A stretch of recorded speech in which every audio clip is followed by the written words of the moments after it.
Bienvenidos a las clases de hoy. Hoy vamos a ver el tema de la empresa y la sociedad en el sentido de sus imposiciones legales, conocidas también como impuestos.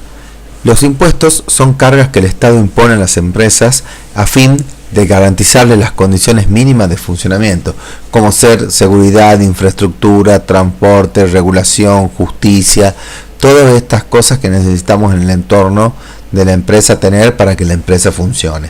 Entonces, el Estado, como si fuera parte del contrato social, dice tanto a las personas como a las empresas que deben pagar impuestos para poder garantizarles estos servicios. Bueno, los impuestos pueden ser porcentajes fijos, o sea que no se mueven, digamos, sino que están compuestos por una base imponible y luego este porcentaje se llama una alícuota. También hay impuestos que van a ir variando por segmento. Por ejemplo, ganancias. Hay gente que no está exenta del impuesto a las ganancias, o sea que la alícuota es 0, y luego esas alícuotas van subiendo hasta llegar a un 35%. Luego hay tasas también, que es muy parecido. También hay cargos fijos. Esto quiere decir que, por ejemplo, se cobran muchas veces con los servicios de luz, que uno dice para determinado tipo de servicio hay un cargo fijo de 100, 200 o lo que fuera, y luego viene el cargo variable en función del consumo. También hay cargos estacionales, impuestos que se cobran en el verano o en el invierno, y también va a haber impuestos de emergencia.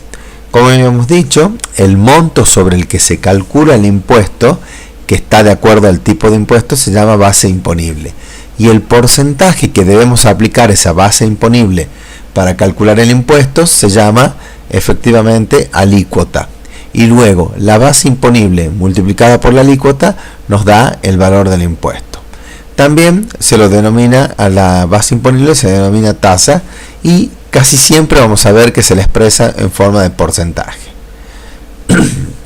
Bueno, los impuestos se dan a diferentes tipos de actividades. Por ejemplo, hay impuestos que se dan en las compras, otros impuestos que se dan en las ventas, otros que se dan en las ganancias, otros que se dan, por ejemplo, en los sueldos que se paga al personal. Otros impuestos son en función de la situación geográfica o del rubro de explotación. Por ejemplo, todos los rubros de explotación que tienen que ver con el alcohol pagan un impuesto más alto que aquellos que no tienen que ver con el alcohol. Y lo mismo pasa con el juego. Entonces, estas diferentes opciones permiten al Estado ir orientando las diferentes actividades, haciendo que haya actividades más caras o más baratas de realizar, y de esa forma se supone que el Estado va orientando la actividad económica. Bueno, ¿a qué tipo de impuestos estamos sujetos como sociedad? El que más conocemos por ahí es el impuesto a las ganancias. Una vez que calculamos cuánto gana el individuo o la SRL o la sociedad propiamente dicha, se calcula el impuesto a las ganancias. También hay un adelanto de este impuesto que se llama ganancia mínima presunta, y que un poco se cobra a veces solamente con el monto de venta, y sirve para decir de alguna manera cuánto es lo que se ganaría con respecto a eso. Luego, cuando se haga la liquidación, se computan estos adelantos de ganancia como parte de pago a cuenta del impuesto. El impuesto al valor agregado, esto lo vamos a ver con mayor detalle, pero básicamente es función de la diferencia entre el precio de venta y el precio de compra de toda la actividad que tenga la empresa. El impuesto sobre los bienes personales, que también los tienen las empresas, está en función a cuántos bienes tenga la persona o la empresa, y de alguna manera es un impuesto a la riqueza. Luego hay un impuesto que está muy de moda ahora, que es el impuesto sobre créditos y débitos, que un poco es un impuesto que sirve para que las personas que tengan cierto movimiento económico paguen este impuesto, y de alguna manera es como un impuesto a la actividad, si se quiere. Tenemos todos los que son impuestos de seguridad social, que es la parte que paga el empleador por la plantilla de personal. El impuesto sobre los ingresos brutos o las ventas brutas se da sobre aquellas donde la alícuota en este caso es la totalidad de las ventas. Luego vamos a ver que es un impuesto un poco distorsivo. ¿Por qué? Porque puede ser que no haya absolutamente nada de ganancia y sin embargo se va a descontar este impuesto porque haya habido ventas. Bueno, luego también están los impuestos de sellos, que son impuestos que se dan a los contratos y por ahí también a las transferencias de vehículos. Y hay también impuestos municipales, donde el Estado municipal toma también su parte como contraprestación por la luz, barrido, limpieza y etcétera, etcétera. Bueno, ¿qué hace el Estado con los impuestos? Bueno, por un lado, como decíamos, va a infraestructura, rutas, aeropuertos, y también iluminación y todo esto. Por otro lado, va hacia la promoción, ciertas actividades que todavía no se hacen porque no son rentables y el Estado quiere que se realicen, entonces hace promociones sobre estas actividades.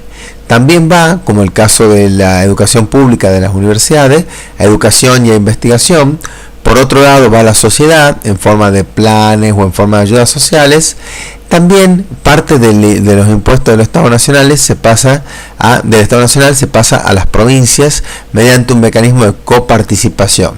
Y también la empresa, digamos, de alguna manera tiene una función dual, porque por un lado paga hacia el Estado el dinero, pero también recibe la contraprestación que hablábamos siempre.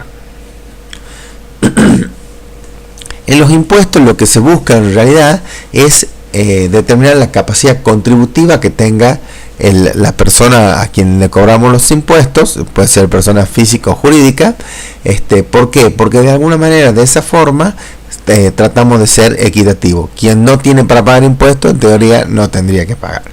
Bueno, las ventas, como hemos dicho, están alcanzadas por el impuesto a los ingresos brutos, que tenemos acá, y por otro lado las ventas menos los costos van a estar alcanzadas por el valor agregado. Los impuestos de ganancias y de impuesto al valor agregado son nacionales. Esto quiere decir que los recauda la Agencia Federal de Ingresos Públicos. Por otro lado, el ingresos brutos es provincial, como también el impuesto de sello y las patentes los recauda la Dirección General de Renta de la provincia. Y por último, los impuestos municipales los recauda la municipalidad, como el TEM y los de barrido y limpieza que hablamos. Bueno, habíamos dicho que íbamos a hablar particularmente del impuesto al valor agregado. Este impuesto tiene un comportamiento financiero que es bastante particular y nos conviene estudiar en detalle. Este impuesto en realidad lo paga esta persona de acá que vemos, que es el cliente final. La idea es que el cliente final, en función a su capacidad contributiva, a su capacidad, digamos, económica, que significa que compra muchas cosas, paga parte del impuesto al Estado. ¿Pero cómo lo hace? Como el Estado no puede cobrarle a tantos clientes finales, el Estado le paga a quien le vendió, por ejemplo, la Coca-Cola. Entonces, a quien le vendió la gaseosa, el kiosquero, por ejemplo. Entonces este IVA va al kiosquero. Pero a su vez, como el kiosquero le compró a quien hace a la Coca-Cola propiamente dicho, también le paga parte de este IVA a la Coca-Cola, y la Coca-Cola por último se lo termina pagando al Estado. A veces estos saltos son mucho mayores. Entonces, cada vez, que quiere decir que hay mayor cantidad de intermediarios. Cada vez que el consumidor final paga a este intermediario, se genera lo que conocemos como débito fiscal. Es decir, el AFIP dice que de los 100 pesos que gastó esta persona, 21 pesos les corresponde a ellos, aunque en este momento lo tenga el intermediario. Pero por otro lado, cuando el intermediario le paga a la Coca-Cola propiamente dicho, también le paga con IVA. Entonces se genera un crédito fiscal. Esto quiere decir que parte de este IVA que esta persona le ha pasado, él ya lo pasó a su proveedor y ya no es más su asunto. Entonces, el IVA que tiene que pagar el intermediario va a ser igual al débito fiscal, o sea, a lo que le dio el cliente final, menos lo que él le dio a su proveedor, que se conoce como crédito fiscal. Entonces, este es el valor del IVA. Pero si nos ponemos a ver, en honor a la verdad, este IVA no afecta a la explotación que tienen las personas, sino que simplemente es una cuestión financiera. El IVA cobrado de los clientes en algún momento lo tenemos que pagar. Por lo tanto, nosotros vamos a considerar el IVA como simplemente un manejo financiero. Significa que estamos de alguna manera teniendo en nuestras manos dinero del gobierno nacional, que luego damos cuando le pagamos al proveedor, y a fin de mes, cuando ya no tenemos más proveedores a quien pagarle, el restante lo depositamos en el AFIP. Entonces, de esta manera se va conformando, digamos, el valor del impuesto. Acá un poco nos dice esto. Entonces, la empresa debe depositar en el fisco una diferencia financiera que resulta entre el IVA que recibió el cliente y el que pagó a los proveedores. Ese es el IVA que va a pagar. Pero en realidad, si uno se pone a ver, no hay un manejo de la empresa en esto, sino simplemente lo recibo del proveedor y lo voy pagando, lo recibo del cliente y lo voy pagando a mi proveedor. Y el resto lo deposito directamente en una cuenta del Estado. Entonces, de esta manera queda cerrado el IVA. Por lo tanto, lo vamos a tratar como fuera de nuestros estados contables cuando veamos el estado contable del impuesto a las ganancias. Bueno, el impuesto a los ingresos brutos, habíamos dicho que es un impuesto que paga la persona que compra un bien o un servicio. Entonces, en esta transparencia está mal, lo vamos a corregir ahora mismo. Perdón, no está mal, sino que dice, está muy bien lo que dice acá. Es un impuesto que paga quien vende un producto o servicio. O sea, en este caso no hay una transferencia financiera porque no hay una posibilidad de compensación. La persona que factura, ya sea persona jurídica o persona física, por el solo hecho de haber facturado, se le genera una deuda en cuanto a ingresos brutos. Y en la Dirección General de Renta supone que hubo un ingreso. Entonces, fíjense, este impuesto, hay algo muy importante, no tiene en cuenta el margen contributivo, que era el precio menos los costos, sino que directamente tiene en cuenta el precio, el valor de la venta. Entonces, en este caso vemos que es un impuesto que es absolutamente distorsivo. Bueno, lo que sí es importante acá ver es que si por ejemplo la facturación bruta fue de 100 pesos, no se puede pagar los ingresos brutos sobre los 100. ¿Por qué? Porque parte de los 100 no son del comerciante, sino que, como habíamos dicho en la transparencia anterior, estos 100 le pertenecen al Estado Nacional. Estos 21, de los 100 le pertenecen al Estado Nacional. Por lo tanto, el Estado provincial no puede cobrar impuestos sobre esto. Entonces, ¿cómo se calcula la base imponible para el ingreso bruto? Como las ventas netas de IVA. Esto quiere decir, le sacamos lo que es el IVA a las ventas y sobre eso calculamos la alícuota, que es el 3,5%. Lo mismo también va a ocurrir con el impuesto SISI o TEM de la municipalidad. ¿Por qué? Porque hay un principio que se dice no se puede pagar impuestos sobre impuestos. Bueno, luego viene quizás el mayor de los impuestos que tenemos en el país, porque es el más oneroso, que es el impuesto a las ganancias. Y se da cuando se han calculado todas las ganancias que han tenido. En este caso la compensación es prácticamente completa, es decir, se deducen todos los impuestos, la mano de obra, los intereses, los juicios, todo lo que sea resultado, costo que sea el resultado de la explotación. La liquidación de este impuesto es bastante compleja, por lo tanto se hace una vez al año.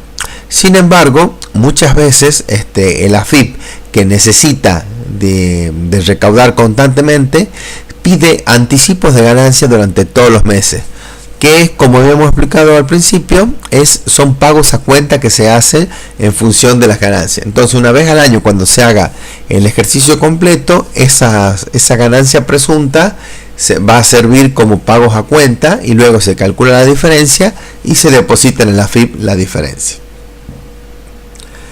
Con toda esta complejidad, se ha visto que es de alguna manera casi imposible para una persona llevarlo. Entonces el Estado, hará unos 10 o 15 años, creó la figura del monotributo, que es una figura que existe en todo el mundo ampliamente. Y esto significa, es un régimen simplificado en donde IVA y ganancias y otros impuestos nacionales están de alguna manera incluidos en un solo pago único que se llama monotributo. Como es un impuesto nacional, no va incluido dentro de lo que es los impuestos provinciales o municipales, sino que eso se siguen pagando aparte.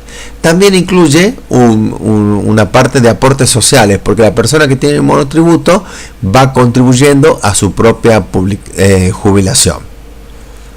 Bueno, vamos a ver ahora un caso típico de liquidación de una empresa que llamamos responsable inscripto de IVA.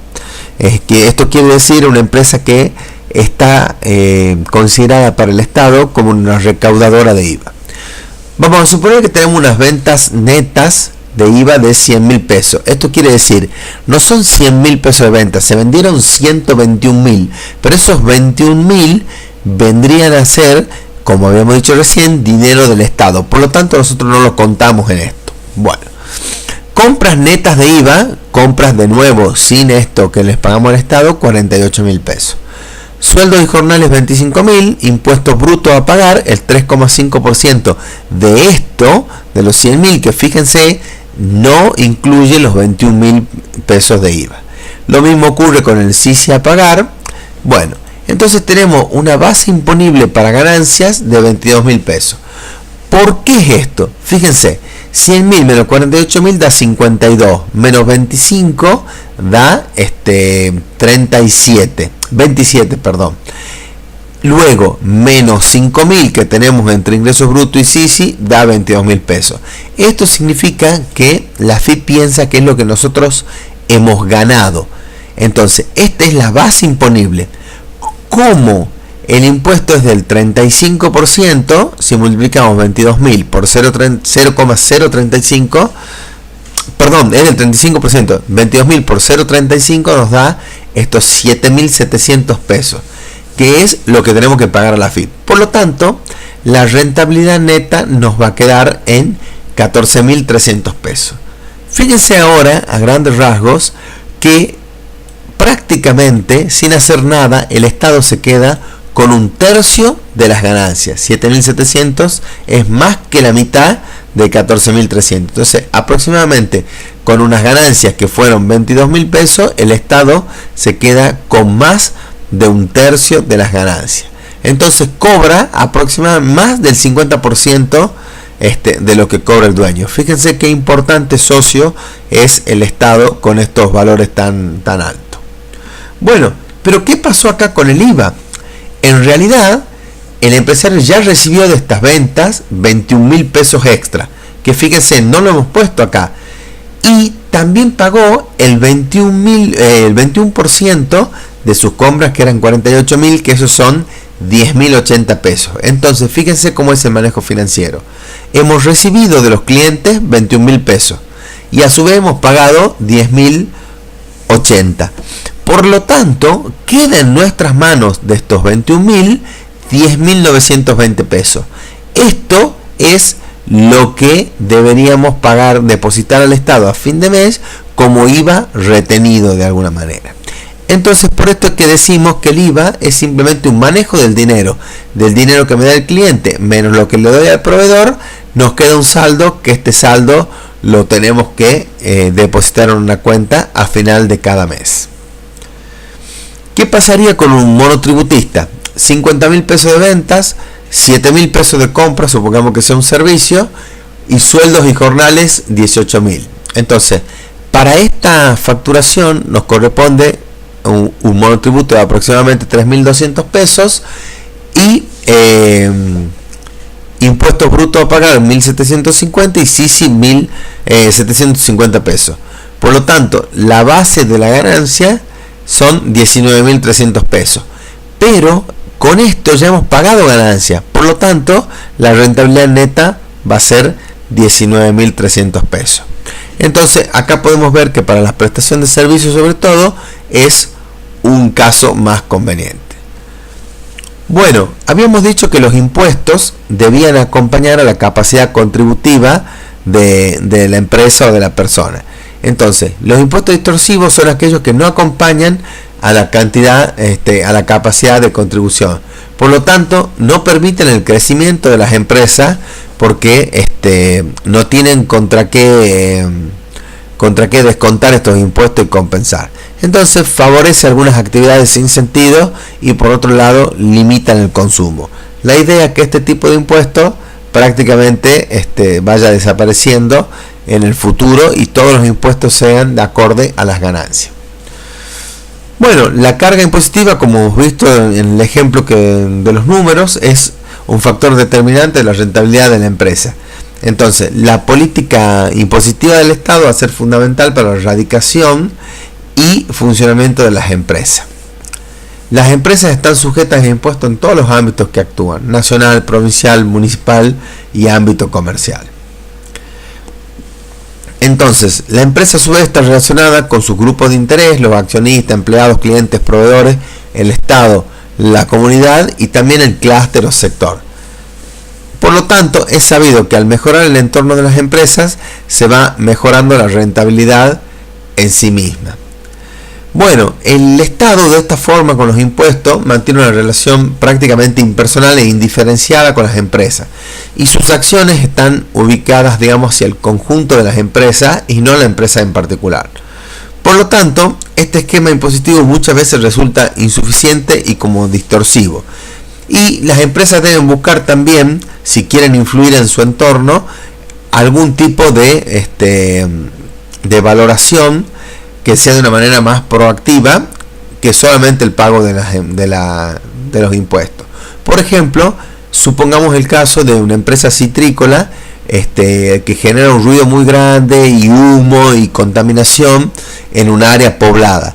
Entonces, si la empresa, por más que contribuya con todos sus impuestos, estas personas que son los interesados por ahí no están tan contentos de la vida. Por lo tanto, con esto simplemente queremos dejar abierta la puerta para una de las próximas bolillas, que va a ser la responsabilidad social empresarial, simplemente diciendo que muchas veces, si bien es cierto para el funcionamiento del Estado sirven los impuestos, las empresas tienen que buscar una instancia superadora a la misma, que se va a dar por la responsabilidad social empresaria, cosa que vamos a ver más adelante. Hasta acá, esto es lo de la clase. Como concepto principal hemos visto los impuestos. Tenemos que tener muy en claro cuál es la base imponible y de allí sabemos que tenemos impuestos de distintos tipos. Algunos de ellos pueden resultar también distorsivos para la carga de las empresas y de las personas. Muchas gracias.